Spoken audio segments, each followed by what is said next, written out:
there, my name's Jill Tiny, I'm from Collaboration Global, and this is our podcast, Being Human, Hidden Depths. I'm going to be interviewing some of our members from Collaboration Global, and they're going to be sharing with you their extraordinary lives. Although they would probably believe they're just normal, everyday, average humans, but they are extraordinary. A bit like you and me, we all have our story to tell. We've all been through difficult times and we've come out the other end having learnt an extraordinary amount about ourselves that we can share with others. So I think you'll find lots of things that will resonate with where you've been in your journey as well. I look forward to seeing you on the other side.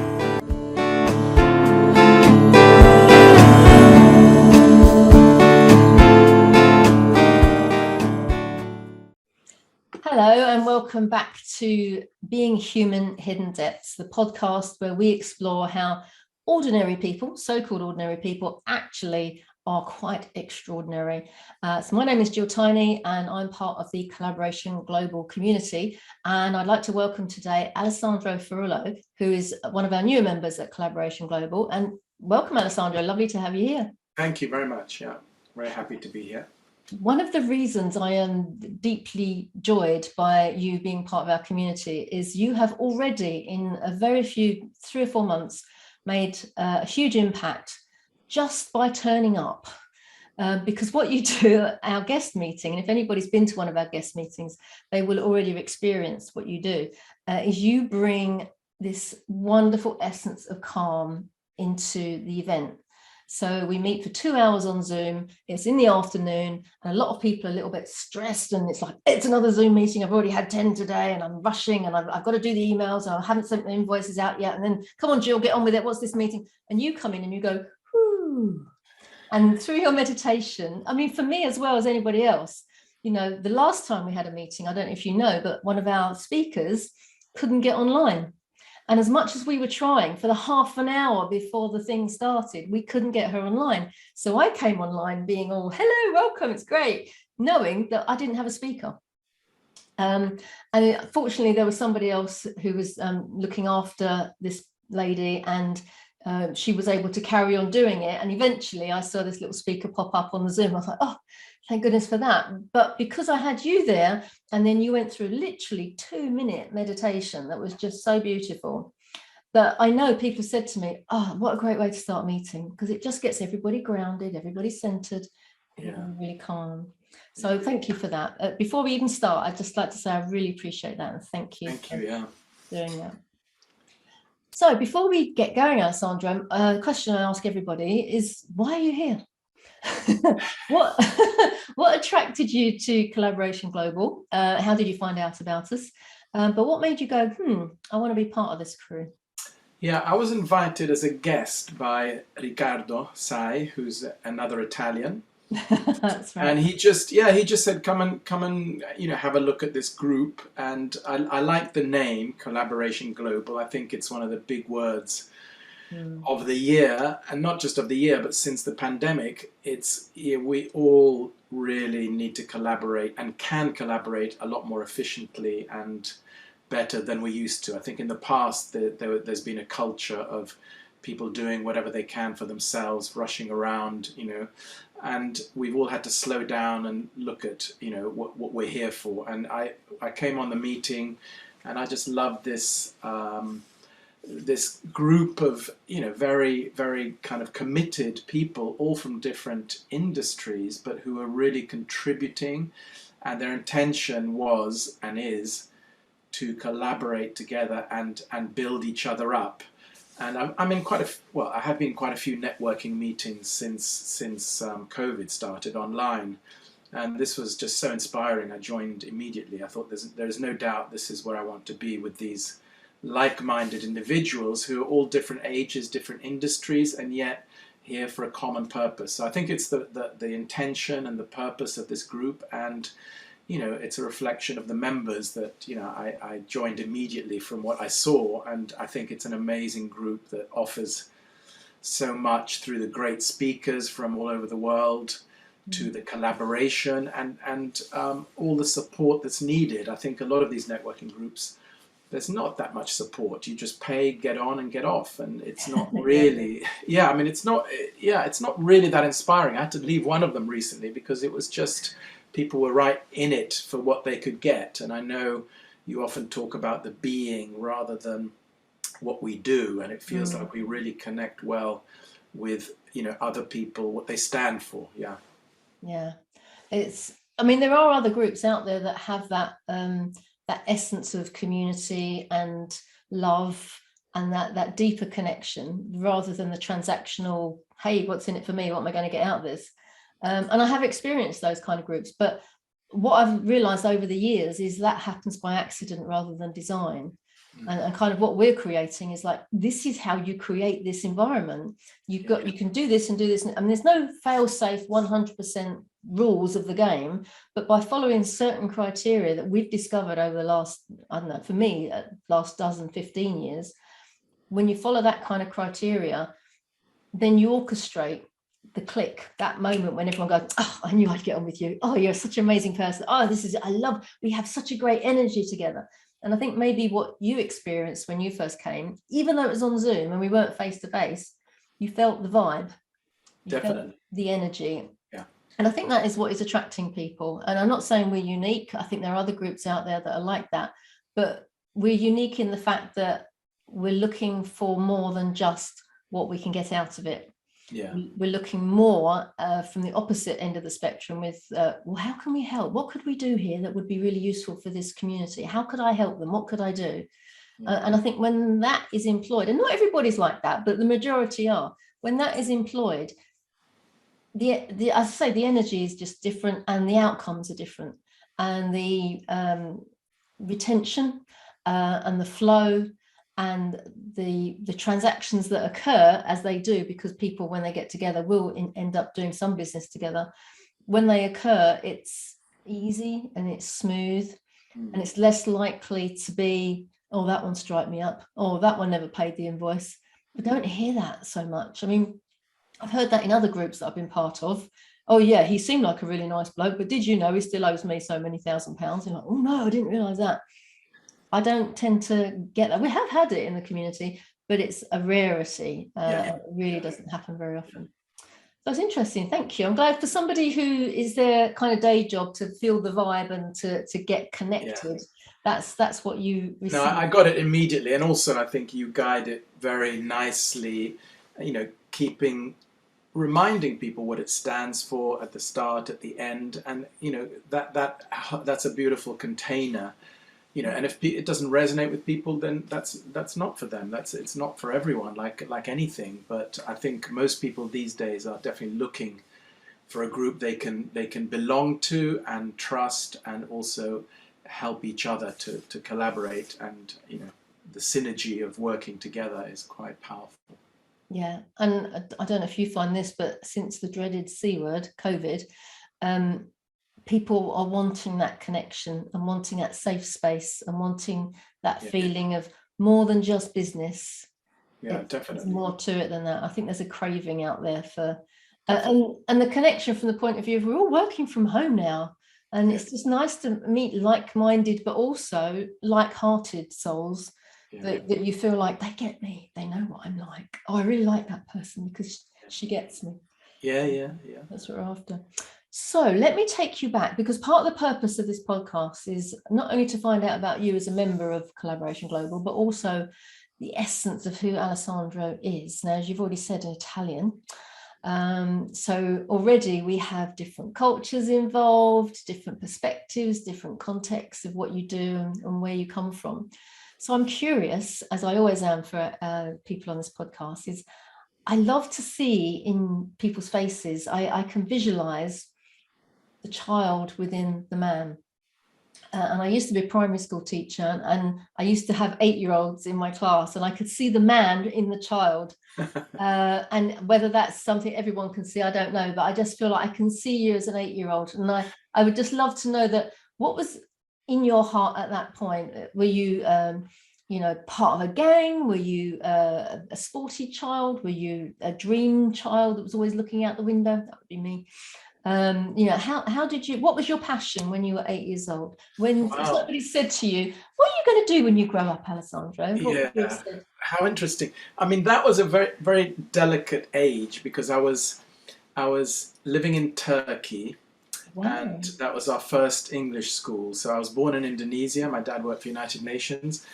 And by the age of 8, I'd lived in Indonesia, Tanzania, Yugoslavia, Turkey, and Morocco. So Oh, wow. I'd moved a lot. But when I got to the age of 8, I was preparing to come to boarding school to the UK. So it was a kind of a big wrench from my parents to end up in a boarding school in Hertfordshire. Gosh. And it was really tough, I have to say. And I Wow. think I can't think at that age of many sort of dreams or wishes because I think I was in a bit of a state, to be honest. And but it taught me so much. You know, I suppose resilience and um, you know how to deal with my emotions. You know, by not dealing with them initially, Mm. taking responsibility, and but it's a bit of a blur, that kind of age. I think I'd say it was just adapting to a new country, to however 3 months without my parents at a young age. Gosh, I can't um, imagine that. So your parents are Italian, both Italian? yeah, they're both Italian, yeah. And And because they lived in these foreign countries like Morocco, we would have had to go to maybe a French school in Morocco. Then they moved to Poland. What school could I go to in Poland? And it wasn't easy for them, I think, either, to have to send us away. But um, you so know, were you picking up languages wherever you went? Are you I kind of, suppose so. My first language was Serbo-Croat in Yugoslavia, in my life, but I forgot that because that was till the age of 6, and then right. in Turkey, I picked up a little bit of Turkish, but it was English school. So, Mm. English, French, German, Italian are the languages right now. And you're fluent in all of those? Yeah. Oh my goodness. Wow. See, I love this. I love this kind of, I didn't know that about you. That's fantastic. What school was it in Hertfordshire? I'm just wondering. It was called St Edmund's College, and a very funny story. I found a letter recently that I wrote to my parents from there when I was miserable. Oh, And St Edmund was one of the saints who was canonized, and he's buried in Westminster Cathedral. So I've seen his grave, but the school is St Edmund's College, and mm. they had one of his collarbones in a casket, in a glass casket there. And once a year we had to go to, well, every day we had to go to church, but once a year we had to kind of bow to this his bone and kiss it. And Oh, I found this letter to my parents saying, "I don't like this school. I don't understand the bells, and we have to kiss a bone." oh, I made why it would sound your really, child do really that? weird, and I thought if I was a parent, I'd have pulled my child straight out of that school, Yeah. kissing bones. Yes, it's what did that do to your psyche of like, oh my goodness. Well, because it was in a glass, it was very, you're honoring the saint. We know about it, so it was a very solemn Mm, occasion, and the whole mm, school did it. So actually, it wasn't that way. It's like if there's a relic, it's a relic. If there's a relic mm. of the Pope or something, this is what in the Catholic tradition, I suppose you pray to relics, a bit like a statue. But I made it sound very odd. Oh, your poor mum and dad reading that letter. My heart goes out to them, having to. Oh, it must have been so tough for them to And let you I go. think so. I realize now how amazing they were to have let go of 3 of us, to come to boarding school, my brother and my sister as well. Mm, mm. So at that point, then, as you say, if you were in this haze of busily learning as many languages as you could, making sense of the world, presumably you had no concept of what you might do as you grew up. I mean, was there a love in it that you Actually, had? yeah, now you ask, I actually wanted to become a doctor.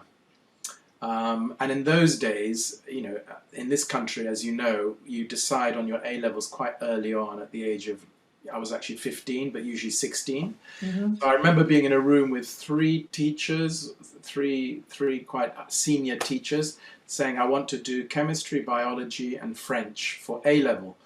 And because I was good at Italian, French, German languages, I came out of that room in tears, having decided to do French and German and Latin for A level. And I didn't want to, but I was pushed into it because obviously schools want good results, and I was better at those subjects. So when I think back, you know, this country, I think it's really early to decide your almost career when you're doing, you know, for A levels. In Italy, you never decide before 18, and you can always change your mind. Same in France, in Germany. We're the only country where kids are meant to decide so early on when they have no idea. So really, yeah, the truth is I wanted to become a doctor, and maybe that's why later I came to Qigong and health as a hobby and then as a profession in a way. Yeah, I think so. What a shame. That breaks my heart that you couldn't follow what you wanted to do. Yeah, you know something, and I think because it was slightly traumatic, often I forget that it even happened. But when I think of those teachers who asked me, what would you like to do? And then shortly afterwards told me, well, you're not doing that.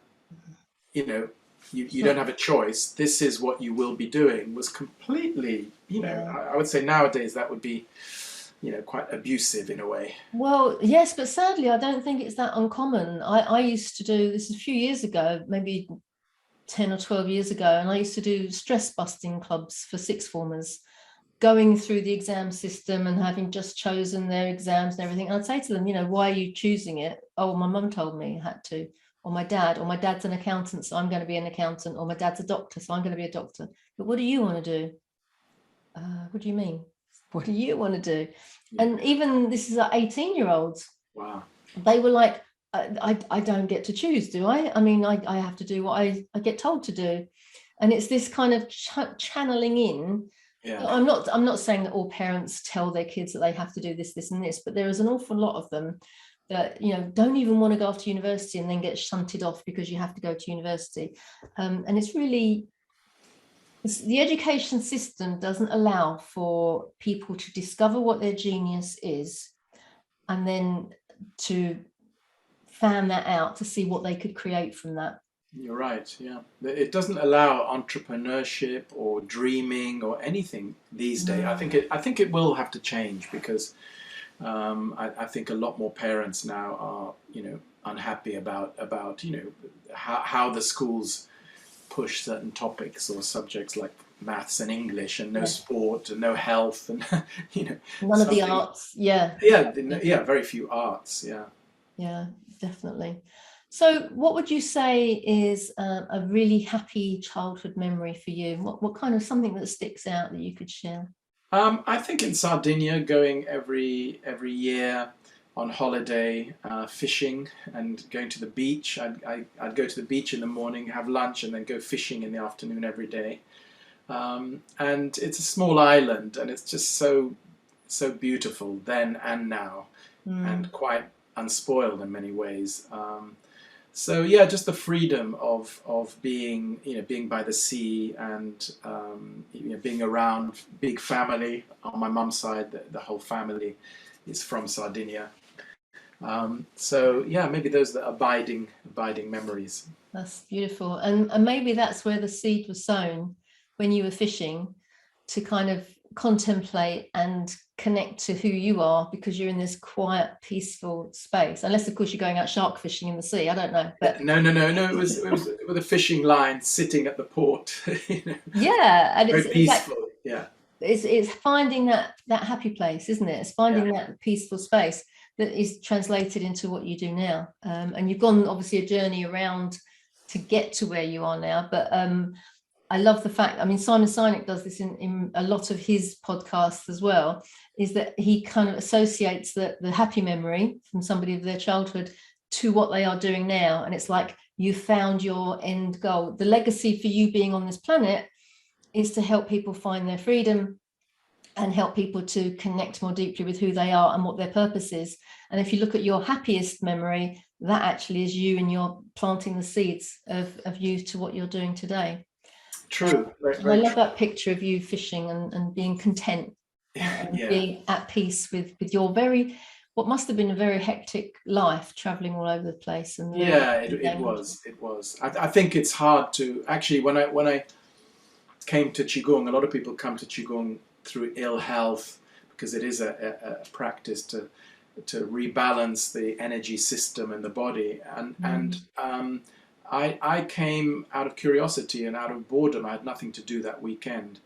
And only this year, actually, or last year, when I was watching The Wisdom of Trauma, the film, it really struck me that I came to Qigong to actually reconnect with that child or that man or that boy that had gone all over the world, that had a house, had a car, had a job, but wasn't really fulfilled or happy in himself.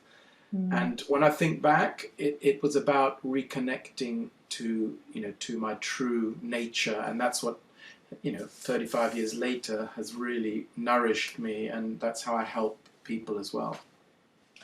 So tell us a little bit more. I think that's beautiful. Nourishing people, that really does build a beautiful picture in my mind's eye. Tell us, from leaving school, did you have to go and get a proper job? How did that work? Yeah, I did. I went to university, then I went into publishing for about 6 years, and then my father passed away he was young and I was young. He was 58. Oh. And it really struck me. I just thought, gosh, he's planned for his future. His whole life, he's planned for his future. He had properties, the villa in Sardinia, the house in Denmark, everything was there, but he wasn't. Oh. And so I decided to leave my job, people said, you're mad to leave your job, but I traveled to Asia for 6 months. I just, took off. Wow. Went to Indonesia, where I was born, to revisit Japan, Thailand, China, Sri Lanka. So I did a whole trip. Gosh, was this on your own? On my own, yeah. Brilliant. Yeah. And then I came back and I did a TEFL certificate, so teaching English as a foreign language. And then I was a bit lost. I went back into publishing because it's the only world I knew. But what I really wanted to do was, I don't know how or why, was work with silk for some reason. I'd lived in Hong Kong for 10 months when I was in my publishing days. And I applied for this job at Courtaulds. You probably know the big textile company. Yeah. And their silk company was looking for an export manager. And I've never worked in textiles, but I applied for the job and I got the job somehow. So I was commercial manager for this silk company, and I just loved textiles. I went to India, Korea. I would be buying silk and working with all these designers like Paul Smith and Betty Jackson, and I just loved that world, and I just fell into it somehow. So I stayed in textiles for about 10 years, and then I kind of lost my job. I had a boss who was very unhappy with life, and so she made people's lives a bit of a misery and let me go after 4 years there. And so then I was self-employed for the first time in my life, and that's when I started taking Qigong a bit more seriously. I've been doing it for maybe 20 years. I started using it to do workshops and teach, and now it's become almost my profession or passion. So when did you first learn about it? Because it's not, I never knew it existed until about 5 years ago. So if you're talking about how many years you've been practicing Qigong. Yeah. So in the 80s I started, and the reason I think a lot of people don't know about it, people know about Tai Chi because you see it, people doing it in the parks and this and that, but Qigong is older than Tai Chi. And I think because in the Cultural Revolution they didn't like people having too much power, and a lot of Qigong masters had thousands of followers or hundreds of thousands. That was before social media.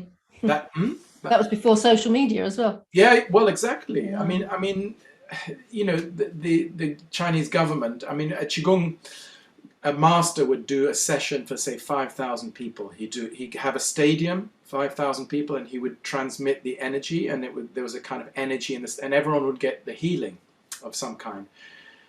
You can't do that, when you've got a government that prevents people gathering. So Qigong, and Buddhism and everything was stamped on by Mao Zedong, and disappeared. Had to go underground. And now it's coming back as a but it's been around 4,000 years, so it's not something new or something that ever disappeared, but it's getting better known in the West as a modern, healing modality, and often for quite serious ailments like, ME, MS, cancer, and anything to do with energy and the body's immunity. Qigong is just a support to help the body become stronger, to help this pharmacy that we have to function really well. So that's a really good way of looking at it, isn't it? This pharmacy that we have, that's a brilliant phrase. So you were doing this as a practice for yourself. Were you seeing any specific benefits for you? Yeah, actually, that's a good question. Because I wasn't ill, I wasn't sort of noticing that suddenly, I could run a marathon, in world record time or anything like that. But I think for me personally, it was to do with mental clarity and emotional, I don't want to say control, but actually transforming emotions in a positive way, not allowing things to build up. So those, especially nowadays, having peace of mind and being able to transform emotions, being more present, because I think with all my previous life of traveling and, different countries, and I was all over the place. So it kind of made me more grounded, more settled. I could be in a chaotic situation and be fully, grounded and present. So for me, it was kind of dealing with life in a much more, in a clearer way, being more aware. It's very hard to actually put my finger on. I mean, there are hundreds of benefits of Qigong. Some people will just say, oh, I've got so much more energy, or my relationships have improved. But because we are energy beings, it might be something different for so many different people. But I would say, creativity, mental clarity, more energy, more empathy, improved relationships, improved digestion, better sleep. So just a few things. Well, that's not a bad list, is it? We haven't got this on the NHS yet then. I mean... Well, no, they're trying to. I've got friends who are talking to the NHS, and the NHS are doing...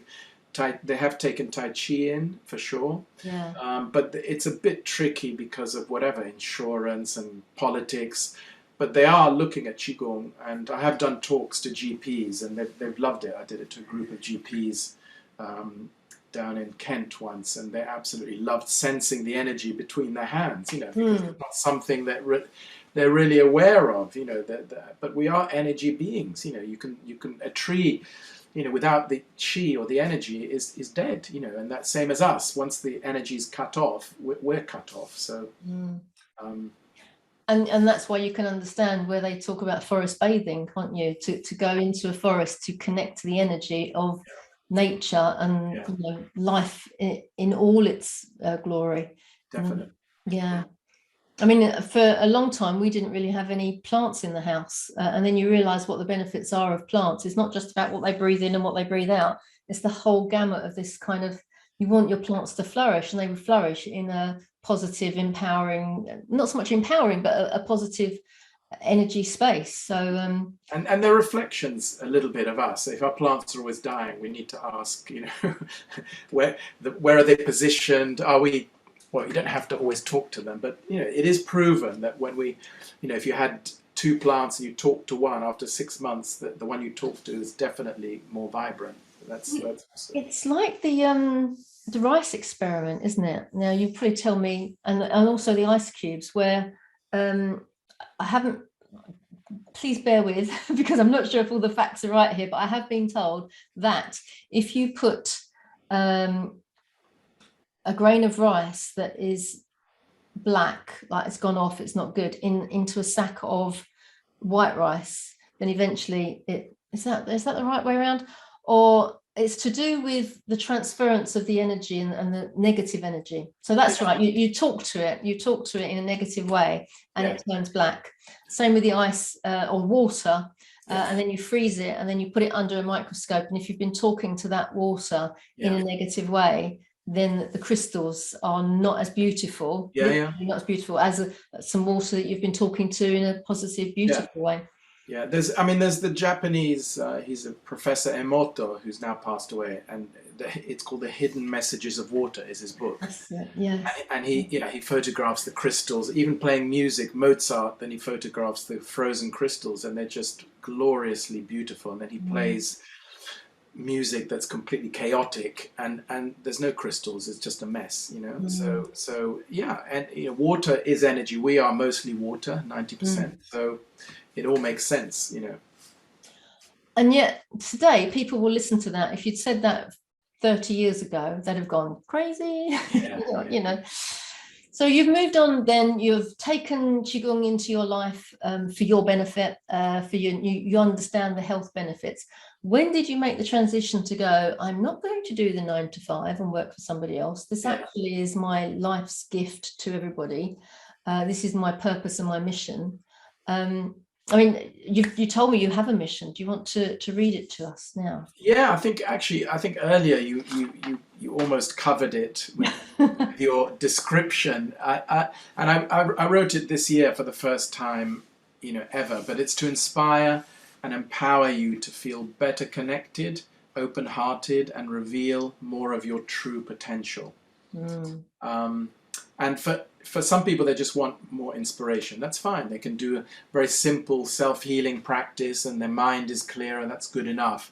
Empowered is this energy that's always available. We just need to connect to it mm, for it to kind of come down and inspire and empower us. And connected, you know, we're all connected to something beyond us, even if we call it God. That is also a loving, healing energy. But the minute we give it a name, it gets a bit complex. So whatever we call it, you know, something beyond us, you know, and that's something as humans. Sometimes it's a pity when we've lost that connection, and I think we all need inspiration and connection to something beyond our own ego and who we are. Open-hearted, you know, it always works. You know, when we're open-hearted, that's a great sort of recipe for happiness, and revealing more of our true potential. I think as humans, we're the only species that limit our potential. No animal does, no tree does, but humans do. And it's like, why? You know, why? You know, we are unique. Everyone is created as a perfect human being, the way they are. So how about, you know, revealing this? And Qigong is just a simple way of shining a light on our potential. that's beautiful. It reminds me of Ikigai, the Japanese philosophy around having purpose and connecting to other people and to yourself. So has this come from your travels to the Far East, or? No, it was a church in North London, in Kentish Town. So I just found myself in a church hall with my teacher Qi Gong, and there were just 6 people, and myself, and I felt this energy between my hands, you know, for the first time in my life, and I thought, I've been looking for something beyond myself, and then I started, you know, using it. I started feeling better, helping other people. And actually, one of the main practices of being a good student is to teach. We are there as part of the practice to share with others. So I did it for many years, free of charge or charging very little. Mm, I was teaching in Brighton, in Canterbury, in Wimbledon. wow. But then when COVID hit, I think that's when it became a bit more necessary to firstly do it online Mm, and reach out to more people because people were struggling. So I maybe did something like 200 free sessions for people online, and just took it out there. You know, New Zealand and Goa, people from all over the world. It was just so great to kind of offer these sessions, and you know, people getting great results, and then you know, I took it a bit more seriously as a kind of modality that people can now do at home, self heal, and empower themselves. do you think in this day and age, you're just talking about doing it from online from because of COVID and how we had to kind of hunker down in our own properties, do you think now there is a greater call for something like this compared to, you know, the not too distant past? But Definitely. I think when I read, the Qigong texts. One of them, the well-known one, is the Tao Te Ching or Tao Te Ching, which was written 2,500 years ago. When I read it, and I've been reading it every day for 40 years, even before I started Qigong, it feels like it was written for right now. Obviously, times have changed, but if we lived by one or two of the chapters in that book, we would be very happy and fulfilled in life. So I feel the time has come for these practices, and we're seeing, yoga coming into companies and Tai Chi more into companies, I think people are talking more about energy and mindfulness and being grounded. So I think the time has come. And what I love about people like the Dalai Lama, he always marries science with the practice of Buddhism, and science is catching up slowly. Even with Qigong, science is proving things that have been known for thousands of years with Qigong and with yoga and with kindness and with whatever the Dalai Lama teaches, and he works a lot with scientists. So I love it when the science meets this traditional ancient practice. It's interesting, isn't it, when people have been doing things for thousands of years, there are people that live today that go, but how does it work, and why does it work, and what's the proof? And it's like, sometimes you just don't need to know this stuff. Yeah. It's like electricity, right? I know the theory of how it works, but I couldn't necessarily create it for myself. And it comes out of the wall, and you put a plug in and you flick it down and you expect it to work. I don't know how it works, all right? But I have this huge expectation that it will work. Yeah. And I think sometimes when we're relying on scientists who only know so much, there's the universe, and they know this much, tiny amount. Yeah. Why do we need to try it for yourself and see if it works? If it works for you, and even if you're not sure if it works for you, why stop if it might be working for you? Yeah. I think some people just want to do the easy thing and just take a tablet and that's it and it's done. But that's just treating symptoms as opposed to getting through the root. And I think the thing to add is also things like electricity can work without us knowing how and why. And I've experienced that in Qigong, where people just follow something and they get the result. It comes through even the screen, but they don't need to understand it. If they want to, I can explain many things, but many things I don't know. It's a mystery. This universe is just an incredible mystery. And when we tune into that mystery, then we can clear a lot of these, a lot of the things we think we know. Often in Qigong we talk about unlearning things, and we do have to unlearn a lot of stuff that we think is useful, but actually school or parents, as we well know, have taught us a lot of stuff that doesn't serve us. So it's letting go of that and being open to possibility, and I think be curious like children. When we're curious, everything's possible. Yeah, absolutely. That's one of the predicated mindsets for a good collaboration, is to have that curious value about what could happen, what might happen. What you're saying there reminded me, I was having a conversation last night with the lady who's going to be our speaker at our next meeting at Collaboration Global, Raylene Bergen Harden.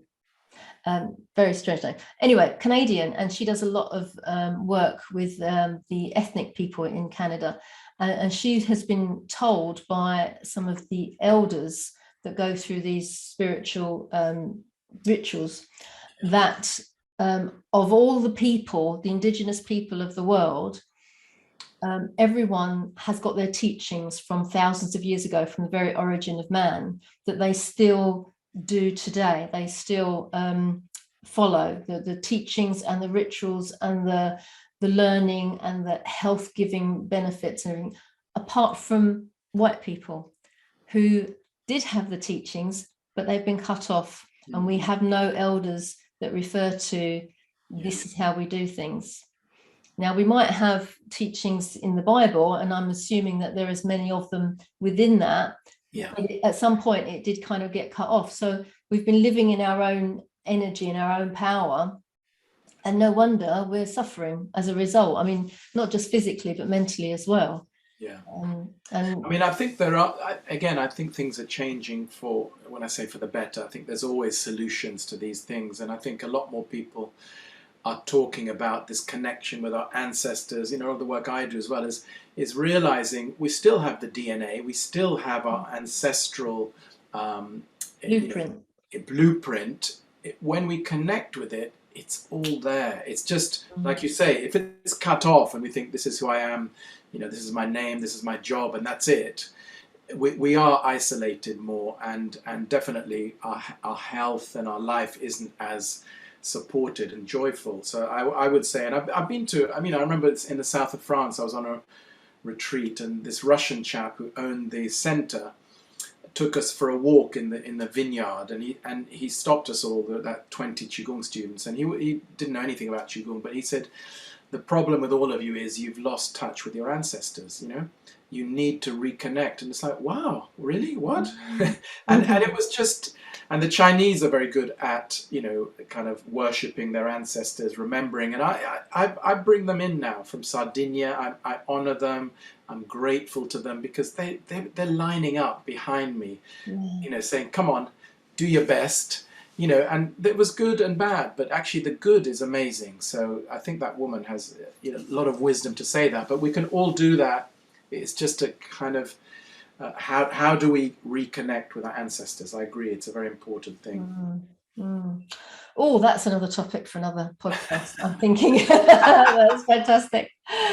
Well, listen, we've kind of come to a stop here. I just would like to ask, what's your dream for the future? How do you see your business expanding, and the sort of people that you can help, but also what do you see as your dream for maybe society at large, and how we can function better?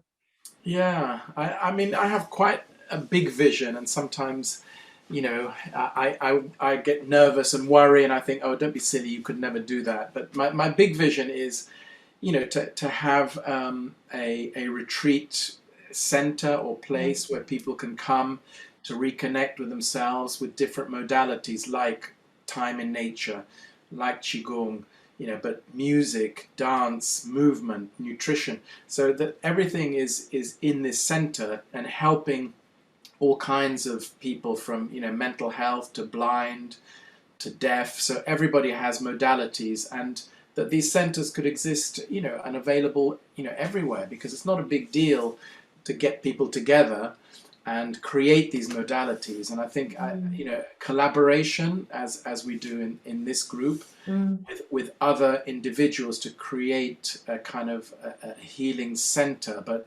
also that this center can be transposed into, you know, to New Delhi and Sardinia and, you know, South Africa, wherever, in a relatively simple and inexpensive way. It doesn't have to be, you know, you just need a location and people who follow, you know, whatever they can offer the community. So collaborating to create a healthier community, you know, wherever we are.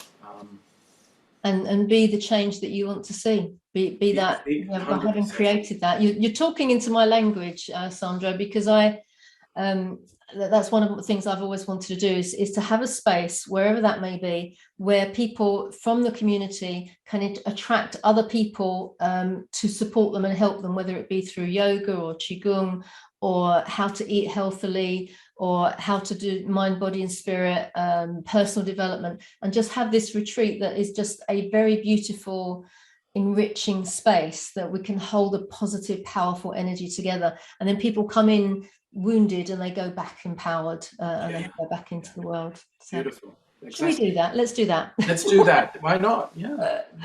Love it. Thank you so much for joining me today. I tell you what, you just lifted my spirits just by having this conversation. I'm really interested to find out more about Qigong as time goes on. So maybe we'll carry this conversation on on another podcast as well.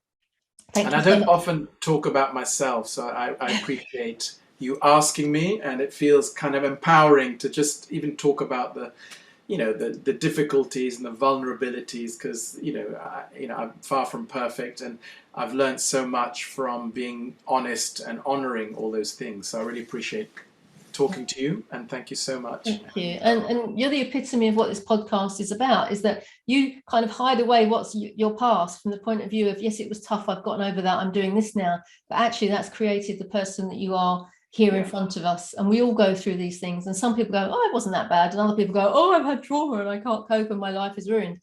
and it's how we view our life as it's ongoing. It helps other people to go, well, if he's done that, then maybe I could do something like that as well. And hopefully, my daughter often says to me, what would you change in your life? And even though I've had a lot of, didn't talk about a lot of the other stuff, I'd say nothing, because I wouldn't be where I am. Like nothing at all. Even the lessons from 2-3 weeks ago that really hurt me, in a relationship, I wouldn't, but it's the acceptance and transformation in the present, and that's where our power is, Yes, yeah, beautiful. Thank you. If somebody was interested in either trying out Qigong for the first time, or maybe they are well versed in Qigong and are interested in learning how to teach it to other people, what's the best way for us to get in touch with you? I'd say probably the website flowinghealth.co.uk, and flowing like the river, health, all one word. And I do offer free sessions online, and they will continue, for the foreseeable future. And I do corporate sessions as well, so free taster sessions for companies. Yeah, that's the best way. And on YouTube, for sure, there's hundreds of videos now in Italian and French even. Wow. I started putting those out, but mainly in English. And so if you look up Alessandro Flowing Health, you'll find me immediately.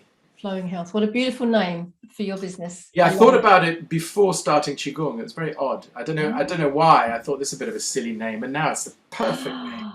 I love it when all these things kind of, the energy of the universe is putting it in your lap. Yeah. It cannot make it any easier, is it, really? It's like you have to sit there and struggle over it. It's like, there you go, have this name, Flowing Health. Because that's exactly what it is all about. Yeah. So thank you again for this podcast. I've really enjoyed it. I look forward to many, many more. Thanks, Alessandro. Thank you. Take care. Thank you. Bye.